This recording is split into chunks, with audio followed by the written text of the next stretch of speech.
Hey there, it's your boy Foxy, back for more relationship stories. As I promised, the whole story. I was married for 2 years at the time. Wife is a serious TikTok junkie, sends me at least 20 a day. We are both in our early 20s. Start sending ones about open marriages, and also some podcasts. A few long talks about how we are young and should try this before we are old and have kids. After a few months of pushing and pushing, I give in, and we set up some boundaries. 1. No unprotected activities. 2. Nothing in our house and no overnight stays. 3. If something occurs with someone else, no details and no touching each other for 30 days. And a doctor's visit and cleared, before any intimacy between us. We open our marriage, she starts going on dates on Friday nights. I work anyways and I get home normally around 10 p.m. The first year was kind of fun. She goes out on a date, by the time I get home she is already home, or getting home at the same time. She tells me what they did on the date and she jumps me. These are just dates, so no physical acts or intimacy. During this first year, I myself go on 3 dates, and each one goes the exact same way. They find out I am married and it is not what they are looking for. Was nice meeting you. So after 3 dates I quit. Then one Friday night she doesn't get home till like 3 in the morning. Comes in, makes a joke about being too sore and tired for anything. See some hickey marks on her chest and thighs. Not going to lie, I was hurt and upset by this. Monday or Tuesday, I don't remember, she tries to initiate with me, and I remind her of rule number 3. She gives me the, "Are you serious? 30 days and a doctor's visit." I said, "Yes, deadly serious." This becomes a pattern for us. She goes out with her bad boy on Friday nights, has her fun, then spends the rest of the week trying to get me to change rule number 3. To me, it feels like she put me on a shelf. I start avoiding her, working more, being out of the house, even if just out walking, start becoming a lot more physically active, start losing some weight. She is full in a fog of new relationship energy, and doesn't notice, and thinks I am out doing my own thing. 5 months of being on a shelf, I am not seeing a reason to remain in this marriage. I was selling my happiness so she could be happy, and I was running out of things to sell. Up to this point she has not broken any boundaries, and every time I bring up that maybe she should step back from him, I am overreacting or blowing this way out of proportion. It's just some fun one night a week. Our 4th wedding anniversary day arrives, and I take the day off work, make her dinner, and clean the house. She get home from work at 4, hops in the shower, get dressed up, tells me she is going to a bar to see a local band and not to wait up. She completely forgot about our anniversary. I am destroyed. I wake up Saturday morning at 9 in the morning, and she never came home.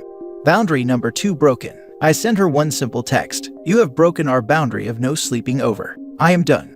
At 11:30 she starts calling, tells me she just closed her eyes for a second and passed out. Was an accident. I am so sorry, it will never happen again. My unwillingness to even talk about it causes her to wake up out of her fog a bit. She ends up coming to my work just before we open, and makes a scene in front of the whole staff and the owners. I am finally able to calm her down enough, and she leaves. I promised on Sunday we can discuss it. I get home from work Saturday night and she once again tries to be intimate with me, and I again tell her rule number 3. She then tells me that she will no longer be seeing him and wants to close the marriage and work on reconnecting with me.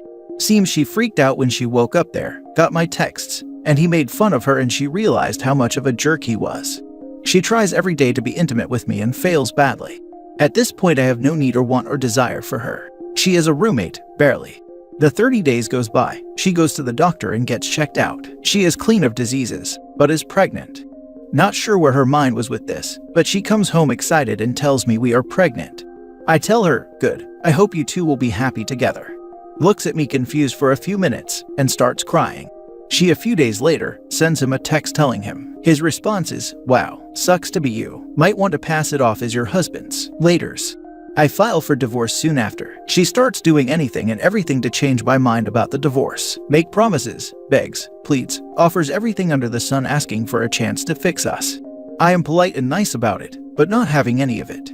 I'm stuck living with her for a while till our lease is up. We fall into a new pattern. She tries to be intimate with me. I turn her down. She gets upset. I go for a run. My resentment of her is growing just like her baby bump. 3 weeks ago, she comes in my room to talk. She brought home pizza for dinner. Starts with how being pregnant makes her super into it all the time, and tries yet again to be intimate with me. I at this point am running out of politeness. Tells her sorry, I am not into fat chicks. Maybe hit Tinder. I'm sure someone on there would be down for it. She leaves my room crying. Also, we had our first divorce hearing and the judge slapped 6 weeks of marriage counseling on us court-ordered. We go 2 sessions, kinda like a meet and greet thing. Talk to us separately to get our stories, I guess. I just want this over so we can move on with our lives. Last Sunday was my birthday. On that Friday before it, she asks me to spend my birthday with her to celebrate it. I decline her invitation. She keeps pushing the subject, and I snap and I tell her that I don't waste special occasions on her anymore.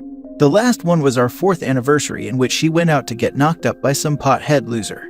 I leave her crying in the kitchen, head to work, and told her I would see her on Monday for our court-ordered waste of time. Monday morning, I am at marriage counselor and she never shows. I call her, nothing. Call her friends, nothing. Then called her parents. She got arrested Sunday morning for DUI and reckless endangerment, and they are on the way. I offer our house for them to stay at, as I have a couch at a friend's house. My lawyer goes to the judge and expedites things and my divorce gets finalized this past Friday. Yesterday I helped them pack some of her stuff, and today going to help them load a U-Haul they rented. She gets released tomorrow, and they are taking her back home with them. She wants to see me, but I feel that will just be worse for the both of us. We both need to move on. Now for some comments before reading the update. That 30-day rule likely saved you from being stuck to her for another 18 years. I guarantee you she would have tried to pass the baby off as yours if you two were intimate at the time. Good luck on your future. Came here to say this. Do not sign birth certificate, and ask your lawyer as to how to get out of not paying child support. You would need to show DNA test to show that you are not the father. And do not proclaim the kid as your own, otherwise courts might compel you to pay child support. Please check with your lawyer regarding kids born with another father during marriage. Lawyer said I am free and clear. Just super emotional today. Been crying, not sure for what. Just crying is good. Cleansing all those emotions, getting all that negativity out of your system. You're in a liminal space right now, and that can be emotional and uncomfortable. You're closing up this chapter, so you can move on to the next. Uncomfortable is right for sure. Dealing with my former father and mother-in-law, getting her stuff packed up and in a U-Haul. The funny thing is, you stood by the rules and gave her every chance to improve. And she broke every single one of them. Number 3, she tried consistently to break, showing a complete disrespect. Imagine that. She had the entire thing handed to her exactly as she wanted it, and it wasn't enough. And then she thought you would still stay after she broke every rule. But you didn't, and you're a damn hero for that. I really saw this story going another way, but this was the best outcome. You got rid of a miserable person who tried to take advantage of you every single step of the way. That's because open marriages like this case are just a guilt-free way of cheating. And now for the update. My divorce was finalized a week and a day ago. I have been playing every moment over in my head and feel guilty for making it out the other side pretty much intact, and in some ways better for it. While she is still living in that dumpster fire and not moving on or giving up. Had to change my phone numbers, delete my Facebook. I can't even answer the phone at my business. Only good part is, she is 8-hour drive away at her parents, so she can't just show up, but she is sending her friends by in proxy. I was stupid to think that once the divorce was final I could start my life up again. Final update, I hope. Last Thursday I took a call from my ex-wife. Been no contact since our divorce was finalized. Had a 45-minute talk with her. She had been doing some self-reflection and was apologizing for specific things she did in the 5 months she put me on a shelf, and the 6 months of trying to stop me from divorcing her. Seems she needed some closure and hoped that someday I would forgive her and no longer hate her. I informed her that I have forgiven her, and that I want her to have a good life and forget all about me and move on with her life. She promised to respect my no contact. I am moving on with my life. I am even working on rebuilding my relationship with my parents, which I have not spoken to in 7 years. Let me guess, these are the same friends of hers who help her convince you to try this open marriage thing. Where were they when you were hurting? Tell them to kick rocks. She broke all the boundaries you had in place, got herself pregnant by a lowlife who wants nothing to do with her now, but yet she still feels he is deserving of her having his baby. She sees you as nothing more than a weak provider. She would never have your kids. She just wants your resources to raise someone else's kid. If she truly loved you and wanted to really save this marriage, she knew what she had to do. Dude, I feel for you. I read your story, and it is unfortunate that it ended this way. But don't you feel bad? You did what is best for you. In life there are always consequences, and we have to take accountability for our actions. She needs to take accountability for hers. Please don't feel guilty. You consented to this open marriage crap in an effort to please your ex-wife, who, obviously, never took your feelings into consideration. Your ex-wife consistently broke the boundaries and showed you nothing but contempt. She blew off your anniversary for some unprotected extramarital activity which wound up being her undoing. Take your time healing, and please learn the lessons from this experience. She made her choices, now she has to live with the consequences. That's her problem. Stay strong, better days are in your future. Keep on going, keep tight, no contact. I've been following your story. Let me say I'm impressed by how quickly you recognized your mistake in accepting her request to open the marriage, then took quick and correct steps to correct your life path. Takes a heck of a lot of willpower, emotional backbone, and resilience to operate like you did. It's natural to feel guilty. After all, you once loved her enough to not only marry her, but even allowed her to pull the open marriage BS. You guys were supposed to grow old together, so watching her in this condition would trigger emotions. You wouldn't be a good dude otherwise. But just remember, if you re-engage her in any capacity, she will escalate the circus to keep you trapped in her orbit of cruelty. Redirect that guilt into improvement energy towards yourself. But always remind yourself, everything that's happened is her doing. The state she's in is entirely of her own doing. She is no longer your problem forever. Oh, and those enabler friends she's sending over, any chance you recorded or documented that as well. Might be able to get your lawyer to do something about it. Hit her with some kind of harassment charges or restraining order. You have the right to be left alone. Time for you to move on and regard all this as merely a speed bump in your life. Thank you, and you are right. Now for the last story. So, my wife cheated on me. After 22 years, I found out my wife was cheating on me. Here's the gory details. It was one of my friends and neighbors, someone we go to church with.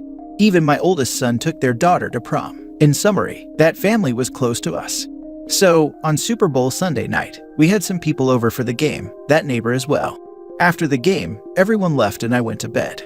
About an hour later, I woke up to hearing a conversation. I got up, heard my wife talking on Snapchat audio, speakerphone, to a guy. They were making arrangements to meet in the morning after I went to work and do the deed. I kept listening and realized that I know that voice on the other end. I dashed downstairs, grabbed the phone and confronted him. Phone immediately hung up. My wife confessed that the affair had been going on for a month. On top of this, all 4 of my kids heard the argument and subject matter, and they hate their mother now. I live in a small community, and it's going around town. I'm really struggling with a mix of anger, depression, and loneliness. I need some advice. I'm trying to make it work, but my wife is blaming me as too engaged with work the past year. Business owner during COVID. Yeah, trying to make some money. She's blamed getting COVID as a mental issue, and she's blamed too many drinks. Now for the top advice. Is this a new symptom of COVID? It makes you cheat now. It's impossible to make it work if she blames shifts with these pathetic excuses and refuses to take responsibility. It would still be going on if you had not found out. At minimum, kick her out the bedroom. I would ask her to leave the house for a period so you can process this. And make no decisions yet. It's far too early to decide to make it work as you say, and make her no promises. She must know divorce is an option for you. If the neighbor has a wife or girlfriend, make sure they are informed if they don't already know. I recorded her confession and sent it to his wife. Heck yeah, good work, man. See a lawyer. At the very least, you must know how this will impact your family. Don't fall for this manipulative BS. You worked too hard. BS. COVID made her do it. She drank too much. Yeah, sure she did. She must be doing a lot of drinking to continuously do this for a month. I wasn't aware adultery was a COVID symptom. You think? This is the classic blame shifting and gaslighting routine you find in the Cheater's Big Book of Cheating Excuses Chapter 1. So you've been caught. Sadly, there's nothing special about your circumstances. Your wife and this dude decided they want to do it with people they weren't married to, and so they chose to give themselves permission to do it. Note that carefully. They didn't make a mistake. They didn't trip and fall on each other's you-know-what. They actively and consciously chose to meet, do the deed, and deceive both you and the other betrayed spouse. For a month. I can't suggest a course of action beyond the obvious, but I would suggest that both respect and trust have been irrevocably destroyed here. Don't make any sudden decisions. But for sure consider what the future is going to be like with her, knowing what you now know. Good luck, make smart decisions, and be your own best friend now, because your wife surely isn't. Imagine a drunk driver blaming the alcohol or the judge after an accident that destroys an entire family. That's called selfish. It's called being a coward. To successfully reconcile after an affair, the very first thing required is genuine remorse for what she chose to do to you and your family. Then there are 100 more variables that must fall into place. I'd take as much time apart from her as possible. Don't leave your home, moving to a guest room and try to gather your thoughts. Minimally engage with her and focus on your kids. Given how evil she's been by not only cheating, but then blaming you, I'd prepare for the worst, but at least prepare. Talk to a lawyer, discuss options. If your kids hate her, it could work in your favor and you might get full custody anyway. Do not tolerate being blamed for her vile choices. When I work too much, you know what my wife does. She sits down and talks with me about it. You know what she doesn't do? Go and bang the neighbor behind my back and then blame me for it. We have 3 kids, and if I'm in your shoes, given what you posted, I'm leaving. Maybe after the divorce and some hard lessons, she wakes up and you can rekindle. But she sounds deep into the affair fog and needs a wake-up call. Sorry man, this sucks. Affair fog is so real. My husband's fog lifted, and he is so remorseful that I actually feel bad for him. Not bad enough to stay married to him, but it's pretty crazy how he was seeing things a few months ago compared to right now. I'm sorry that you are going through this. I've often thought how terrible it would feel if we lived in a small town. We don't, but even then, I do get tired of the pity. This is what will always crack me up. She could have cheated with anyone in the world, any freaking stranger to get rid of her itch. But she had to make it a personal crap show where you are humiliated in your own house and community. And then what? I'm sorry, let's go to therapy, like any caught loser will cry last minute. As if it had changed that fact that your son and his best friend won't have that turd stain on their mind for the rest of their lives. Hey bud, remember when your dad and my mom separated our families? Or every time your daughter wants to reminisce on her prom or any event you shared as couples? What a kick to the balls, honestly. She deserves a trophy for screwing things up in the worst way possible. This obviously hits close to home, but goddamn OP, I hate your wife and people like her. How could there be any fixing? Kick her ungrateful butt to the curb and never look back. Easier said than done, but I wish you strength to see this through in whatever way is best for you, and thank you if you got to the bottom of my rant.